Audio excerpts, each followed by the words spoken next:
Hey, it's Richelle Shaw, author of The Million Dollar Equation, entrepreneur, television personality, and these are my straight no chasers. My no makeup, clean face, just workout shirt on, and ready to just talk to the world about what I feel about business and things that are going on right now. So today's lesson is called The Weed Man, Lolo Jones and Failure. All right, so The Weed Man. I don't know if I really shared that much, but part of how I got into the telephone business is that I was dating three men in three different states, and I had a really high telephone bill. And I met this guy because every story starts with me with I met this guy. All right. Just don't judge me. Just understand that this is how it works. So one of my favorites boyfriends of all times was the weed man. Was the smartest drug dealer ever. He was so smart. He still is super smart, and he knows so many things that. Okay, so you say, really? The drug dealer? So here's the problem with being a smart and intelligent, super hardworking and ambitious woman. All right, remember, I built my first business before I was 30 to over $35 million. So what do you expect? Yeah, I'm a little ambitious. So what am I attracted to? I'm attracted to danger. I'm attracted to confidence. I'm attracted to, athletes, CEOs, and drug dealers. But he taught me so many great lessons. But we're not here to really talk about that. We're here to talk about business. So in this month's, or actually August's, Entrepreneur Magazine, and that's this one right here. It's backwards, but it's called 15 Signs You're a Truck, is on the cover. They've got a really awesome story in there about weed maps, right? And so it made me think of my ex, but it also made me think of, wow, what are these guys doing? So let me tell you a little bit about the business. So they are really like a virtual yellow pages for addicts or folks who like to smoke marijuana. And now that it's legalized in so many states, they will give you a directory to finding the one or the store closest to you. Right? It's find a hungry crowd. Well, gee, literally, this is a great starving crowd, and they found them. So they started out in 2008, 2009, their first month where they actually had paid advertisers. So you pay to be in the directory, and you pay monthly to be in the directory, just like the business model of the Yellow Pages, but it's online. They have an app that's been downloaded over 200,000 times a month now. And their very first month in business, they did over $300,000 in revenue. So here's what I love about this. By the way, I'm not a smoker, never been a smoker, just not my preference. Okay? I'm pretty much high on life, and I don't need anything else to make me hungry and tired and chubby. So just not my choice.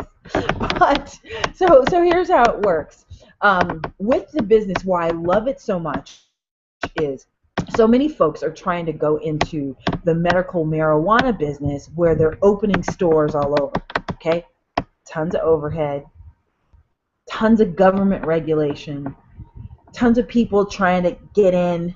So you got lots of competition. And what I think is so brilliant about these guys is they said, get that. We're just going to tell everybody where to go. And we'll charge them to get in our directory. So they used all of their computer skills, great SEO, great stuff to go and just kill it. It's doing so well that they've created a venture capital fund so that if you want to go into any type of medical marijuana business, they will fund it. Okay, that's how much money they've made. So here's the lesson. Here's the real business lessons about the weed man, and the one that I learned from, my drug dealer boyfriend, is that when you get into this type of business, you want to take the least amount of risk possible. not risk to, it takes a lot of risk to be an entrepreneur, but I mean risk to your business, right? Risk meaning, do you really want all of the competition? Do you really want all of the government intervention because they're looking at every single nickel that you sell? Do you really want that? Whereas the business that really is generating all the dough right now is by providing an essential tool. So remember the gold rush? Remember the people coming out to the gold rush? They were coming out to go to California and to find gold in all of the land that was there, right? And they had the stuff, and they were going to the rivers to find the nuggets, and they would leave with a nugget.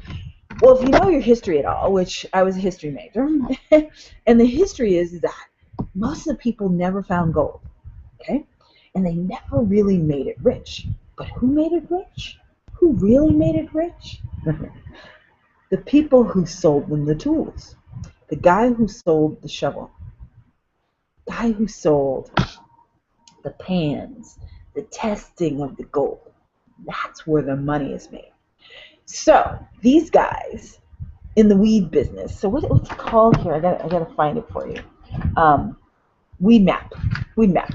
So the guys with the weed map, what they did is they said, we don't want to risk, because it is still illegal some places. We don't want to risk that. Let's go give them the tools. And look at what they found. So here's your lesson. Don't follow a trend. Right? So just like with the stock market, when you get into the stock market, okay, or when you find out about something, normally it's too late. It's too late. Like you are not on the, it's not a real big opportunity for you to go in and get out very quickly. It's normally if you buy it and hold it, then you can make some money. But not, oh, I'm just going to jump in really quick and get out and I'll be able to flip it.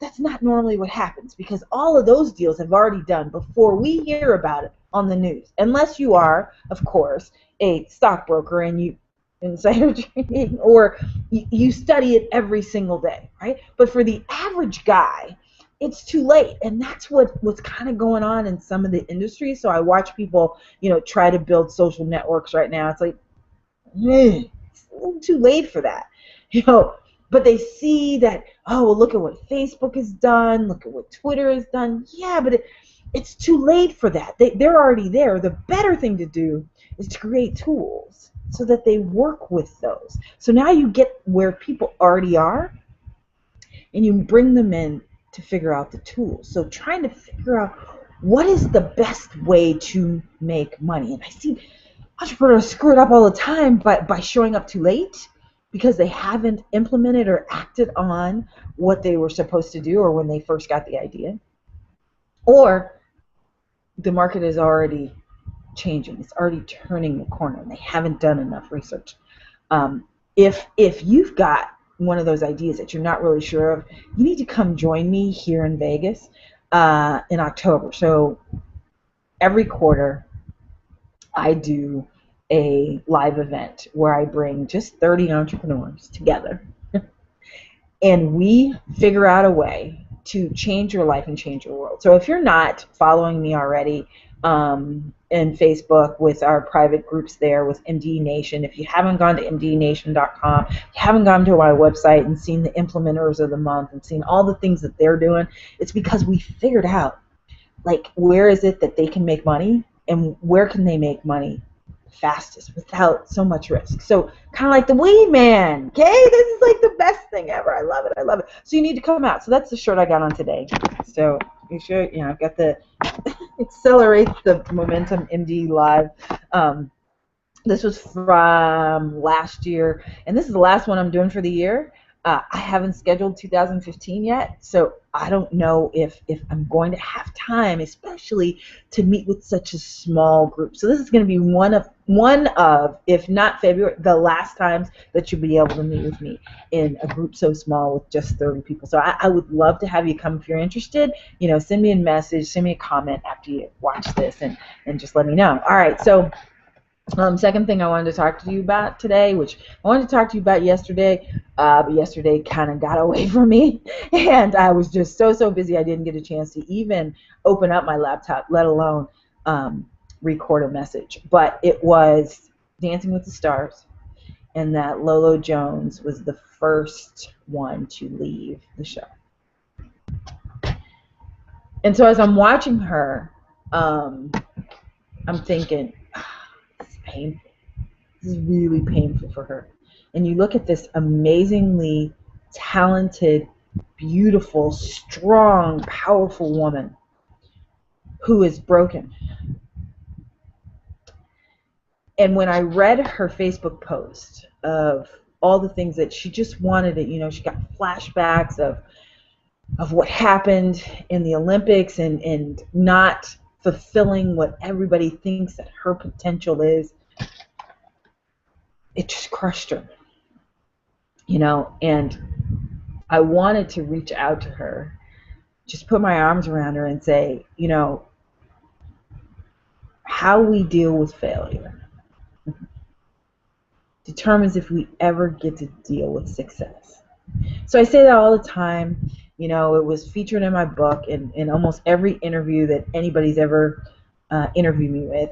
I say that because,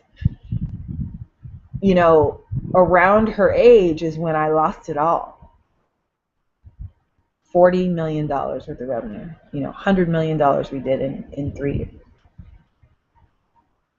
And I thought that my life was over. Part of the story is I retired my mother. And told her she never had to work another day. I bought her a new house. That might be her calling me now.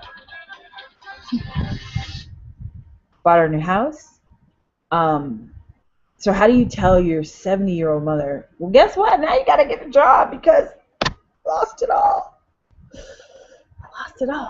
How do you do that? And I had those moments when I said, I'm a failure to everyone. And so the reason why I do these with you, no makeup, just my webcam, with no suit, not polished, not perfect, you can see the gray there.